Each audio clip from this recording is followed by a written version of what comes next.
El doctor Tafur es médico veterinario egresado de la Universidad del Tolima. Tiene un título de maestría en medicina veterinaria de la Universidad Central de Viçosa en Brasil y es actualmente candidato al doctorado en la misma universidad. Entonces con él vamos a hacer esta entrevista donde vamos a tocar básicamente tres temas. Aspectos que tienen que ver con el quehacer científico, tanto aquí en Colombia como en el Brasil, que es el país donde reside ahora el doctor Tafur. Aspectos que tienen que ver con nuevos enfoques sobre el diagnóstico y el control de las enfermedades infecciosas en las regiones tropicales, y finalmente algunos puntos sobre la necesidad o la importancia de hacer vacunas sintéticas y recombinantes como una alternativa pues para el manejo de las enfermedades. Muchas gracias, doctor Tafur. Usted se formó en la Universidad Pública Colombiana en un momento en que la mayoría de los médicos veterinarios continúan entrenándose para prestar asistencia técnica en el campo y no necesariamente para hacer investigación. ¿Qué encontró usted en la Universidad del Tolima que lo motivara a dedicarse más a la investigación que a la asesoría profesional? Una serie de interrogantes, una serie de inquietudes. Los colombianos sí tenemos una capacidad de formularnos preguntas, porque además tenemos una serie de problemas que desde hace muchos años no se han podido resolver. Y el contexto de la universidad pública tiene un contexto muy lindo, lo califico así, porque permite el debate, permite la discusión, permite que la idea que usted tenga, por más imposible de realizar, no sea censurada. Y pues eso me llevó desde muy temprano a levantar una serie de preguntas sobre la condición de salud, tanto animal como pública, que tiene nuestro entorno, y desde ese entonces empezar a mirar cómo eran las terapéuticas que empleamos y lo desgastadas que están. Entonces desde ese entonces vengo interesado en investigar nuevas formas de tratar todas las infecciones, y además de analizar el surgimiento de nuevos patógenos y cómo esto viene en una dinámica. En este momento, y después de varios años de estar estudiando e investigando en Brasil, usted puede tener una percepción de cuáles son las similitudes y las diferencias entre los dos países en cuanto a políticas de investigación y en cuanto a la forma como se hace investigación en las universidades. ¿Qué nos puede decir respecto a eso? En Colombia existe una rigurosidad entre los investigadores que hay investigadores muy buenos y tienen un espíritu y una vocación impresionante para hacer investigación sin que nadie los esté jalonando, pero se ven coartadas sus iniciativas por la ausencia de recursos, equipos, etcétera, para continuar jalonando esas grandes ideas que tienen. En cuanto a Brasil, uno ve que también hay personas investigadores muy buenos, que se han forjado en dinámicas de trabajo muy exigentes, como son universidades en el exterior, Estados Unidos, Europa, etcétera, y cuentan con un apoyo importante para desarrollar todas las ideas que tienen. Incluso en cuanto a salud se refiere, hoy por hoy cada investigador cuenta con cuenta un recurso propio para él gastar lo que quiera. Desde que él esté inscrito al sistema de ciencia y tecnología de Brasil, que realmente es un sistema que se ha venido organizando, que se ha venido forjando, porque pasó por muchas dificultades, pero digamos que gracias a la organización y gracias a una identidad de querer jalonar la ciencia entre la comunidad científica, pudieron organizarse y pudieron pugnar todos por un fin específico, que era organizar la infraestructura de ciencia y tecnología en un ministerio que jalona grandes ideas y grandes proyectos para el beneficio del país.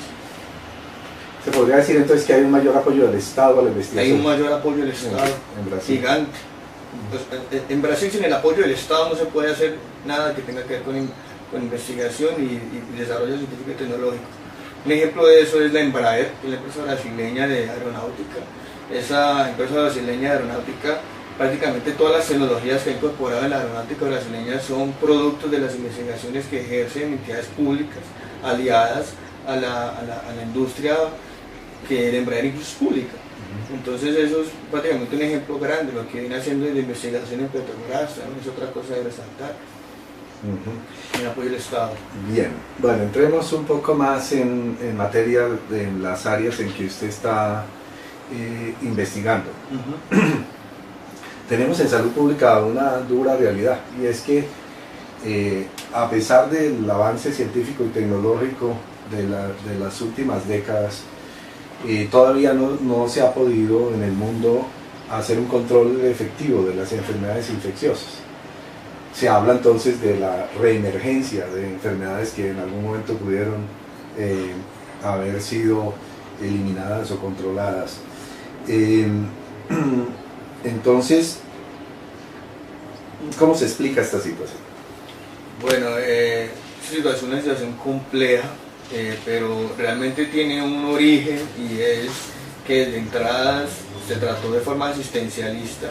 No se trató con un propósito de erradicar las infecciones, además porque son infecciones que están muy unidas a determinantes sociales y están muy unidas a la pobreza. Incluso hay investigadores que la llaman enfermedades de la pobreza, y también otros la denominan enfermedades negligenciadas, porque teniendo tratamiento también para poder, digamos, disminuir los efectos que tienen, no se tratan, al menos si hay una población que está excluida de esos medicamentos. También hay otro fenómeno que viene presentándose, que es que en poblaciones donde se han empleado los medicamentos ya presentan resistencia por el uso, que son medicamentos que se vienen empleando hace más de 40 años en su totalidad, casi todos, y ese continuo uso hace que los casos de los hemoparásitos generen mecanismos de evasión y mecanismos de resistencia, con los cuales no se puede controlar las infecciones. Además, con el caso de todo lo que tiene que ver con las aplicaciones de políticas que vienen prácticamente a socavar la producción interna de los países, socavar derechos sociales, socavar inversión social, se viene dando una migración económica de las personas del sur del continente hacia el norte, donde muchos de ellos van de forma ilegal e ilegal, incluso por el ambiente en el que tienen, conviven con una gran cantidad de parásitos que los llevan a los países donde van a buscar trabajo, una forma de subsistir, y allá diseminan esa cantidad de patógenos. Junto a eso hay una serie de factores que ayudan a que se forme un cóctel prácticamente, como son el deterioro de los sistemas de salud pública. Ese deterioro de los sistemas de salud pública conduce a que esos problemas se magnifiquen. Además porque hay una visión de los tratamientos, y es que sean los mismos tratamientos que se vienen empleando desde hace más de 40 años y que no salgan nuevos productos que sean manejados por otras empresas, incluso nativas, porque esto va a reñir con los intereses de los grandes laboratorios, que ellos tienen un andamiaje donde básicamente en nombre de la filantropía están interviniendo en los asuntos internos de salud, además porque ellos con el nombre de la filantropía evitan pagar una cantidad de impuestos que pues son altísimos los que han de pagar, y prácticamente condenan a que la investigación se rija bajo esos estándares. Incluso uno mira en las investigaciones que hacemos aquí en Colombia y muchos países de la región latinoamericana, que es prácticamente mirar cómo se le coloca un adicional a los principios farmacéuticos que ya existen, pero no cómo desarrollar nuevos productos. Y entonces eso viene con base en todo ese andamiaje que viene prácticamente de las corporaciones farmacéuticas y los organismos multilaterales. Si se pudiera decir brevemente cómo está la distribución de enfermedades como el dengue, la malaria, el Chagas y cómo ha cambiado en los últimos años esa distribución, ¿qué podría decir usted al respecto? Viene aumentando, ya no solamente son enfermedades restringidas en las regiones tropicales, sino que también ya pasan a ser infecciones propias de países donde no se presentan, principalmente en países estacionales. Entonces ya hay Chagas en los Estados Unidos, ya hay Chagas en varios países de la Unión Europea, solo que el caso de los Estados Unidos, como ellos tienen una política de no hacer gran eco de las infecciones que tienen para considerarse pues con seguridad en muchas cosas. Entonces ellos no han hecho, digamos, un gran eco de que tienen Chagas, pero tienen Chagas. En Chagas, leishmaniosis ya tienen, dengue tienen, y con la dinámica tanto de migración como de calentamiento global están subiendo mosquitos, están subiendo garrapatos, donde no se presentaban. ¿Sí? Muy bien. Ahora, desde el otro ángulo, el de la ciencia misma, ¿cuáles serían los avances más significativos en biología molecular, en genética, ¿sí? Que podrían servir para un control más efectivo de las enfermedades tropicales? Tenemos unos avances en lo que tiene que ver con el entendimiento de la interacción vector-parásito, artrópodo-parásito y parásito huésped, que ha permitido identificar, por ejemplo, el caso de los vectores, cómo es la respuesta innata que los vectores montan ante una eventual infección por un agente que también a ellos les causa infección para luego ser transmitido al hospedero definitivo, el caso animal o hombre, que también cursan por una zoonosis en muchos casos.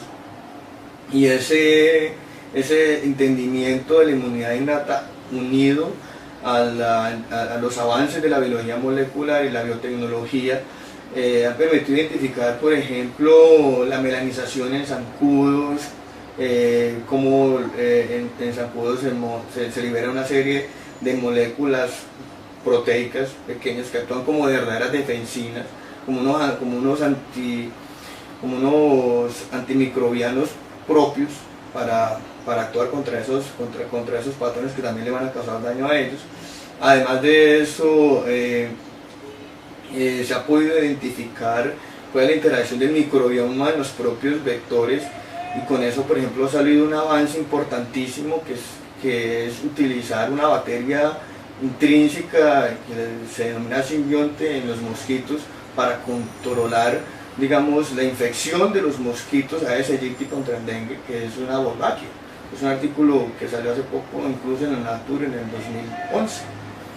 Y entonces hay una serie de avances que se han venido dando, solo que esos avances, pues obviamente se hacen en un contexto de enfermedades tropicales muy distinto al nuestro, pero tiene similitud. Entonces eso sería un asunto a tener en cuenta a la hora de desarrollar alternativas de tratamiento y diagnóstico. ¿Es posible en Colombia hoy hacer investigación en genómica y en proteómica que apunte al control de esas enfermedades infecciosas? Tenemos los recursos, tenemos los equipos, tenemos la formación de los investigadores. En cuanto a recursos y equipos, son primarios. Los recursos y equipos que tenemos nosotros simplemente es para hacer un primer abordaje. Pero cuando se refiere a hacer lo de peso, los avances que necesiten, mayores herramientas de la ciencia y la tecnología, ahí nos vamos a hacernos cortos. Entonces se necesita que haya un entendimiento de la sociedad en conjunto, de la comunidad científica, para que se apoye la ciencia, se apoye la educación superior en ese sentido. Tenemos talentos y tenemos unas personas muy inteligentes, colombianos son muy inteligentes, incluso hay colombianos que están en el exterior investigando este tipo de cosas, hay una serie de cerebros fugados que están en el exterior porque aquí no han encontrado apoyo. Entonces tenemos gente que podría en un momento llamarse para ese gran proyecto. En este momento es muy difícil el panorama. Y en ese mismo sentido, ¿cuál es la perspectiva en cuanto a la creación de nuevas vacunas? Porque han pasado más de 2 siglos desde la primera vacuna biológica contra la viruela, y hoy para la inmensa mayoría de las enfermedades infecciosas no existe ni vacunas preventivas ni curativas. Bueno, digamos que la teoría de desarrollo de vacunas con base en biológicos permaneció hasta 1970. Luego de que se pudiera desarrollar herramientas de proteómica para identificar estructuras de microorganismos y tal, entonces se pudo purificar moléculas de superficie de los patógenos. Entonces, para el 1970, un estudio que se hizo identificando moléculas de superficie del virus del tabaco, salió la primera vacuna sintética. Ahora, con lo que ha avanzado la ciencia, eso se puede hacer prácticamente como una receta de cocina. Prácticamente como una receta de cocina, porque muchas moléculas que ya han sido identificadas se encuentran en una base de datos. Entonces, lo que diferencia estas vacunas, que son vacunas de partículas de patógenos, a las vacunas biológicas, es que antes se utilizaba el biológico completo, y al usar el biológico completo había muchos problemas, porque no había una suficiente protección, había una reversión de la patogenicidad. Entonces, en el caso de las enfermedades tropicales, sucedió que, por ejemplo, los tripanostomastidios, ellos tienen capacidad de modificar su códex antigénico de superficie. Entonces, al modificar su códex antigénico de superficie, van a presentar otras moléculas diferentes al sistema inmune, lo cual haría cualquier vacuna biológico ineficiente. Pero también se han detectado que ellos modulan ciertas moléculas, evitan que ellas se presenten dentro del contexto de la respuesta inmune, lo cual ha posibilitado el desarrollo de vacunas de bloqueo. Es tanto así que un grupo brasileño viene trabajando con una vacuna contra la Leishmania, se llama Leistec, que es una vacuna de bloqueo. Y esa vacuna de bloqueo va a bloquear unas proteínas que utiliza el patógeno en el momento de colonización celular y evita que el patógeno penetre la célula, y por ende hay una protección dentro de, en este caso caninos, y lo están probando para seres humanos. Entonces, posibilitaría un desarrollo, solo que la orientación ha sido hacia biológicos. Y ya en este campo de las vacunas sintéticas y recombinantes, pues todos sabemos que en Colombia el doctor Manuel Patarroyo, por allá a finales de los 80, 1987, produjo la primera vacuna sintética contra la malaria. Esa vacuna tuvo una efectividad como el 40%, 30, 40% en humanos, pero fue archivada. Y el trabajo del doctor Patarroyo, quien ha continuado buscando una nueva generación de vacunas contra la malaria, pero el trabajo del doctor Patarroyo siempre se ha visto envuelto en la controversia, ¿sí? Polémica. Y en la polémica, incluso sobre su naturaleza científica, ¿sí? ¿Es posible hacer una evaluación objetiva, pues, de la contribución del doctor Patarroyo? Sí, porque él viene de una escuela de Merrifield en los Estados Unidos, donde le apostaron mucho a la síntesis química de proteínas.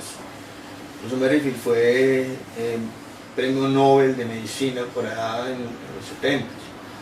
Entonces, básicamente el primer obstáculo que superó fue demostrar que las moléculas que hacían sintéticas ellos eran similares a las moléculas que presentaban los patógenos al momento de hacer la colonización celular. Primer avance. Segundo avance fue que consiguieron una eficiencia del 40% en la primera vacuna. O sea, si de la malaria se mueren anualmente más de 4 millones de personas, estamos quitándole un 40%. Es importante.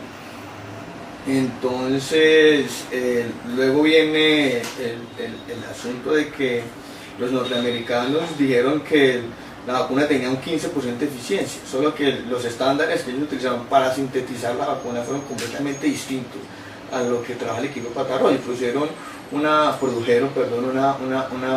vacuna prácticamente ineficaz. Entonces empezaron a hacer una serie de cuestionamientos al producto que había desarrollado Manuel Elkin Patarroyo. Luego, continuando en esas investigaciones, la SPFF66, que fue la molécula que caracterizó Manuel Elkin, un grupo de investigación europeo la identifica dentro de la proteómica del parásito y le dan los créditos a Patarroyo. Entonces, ahí ellos dicen, sí, que la molécula que tenemos nosotros, sintética, es similar a la que utiliza el patógeno.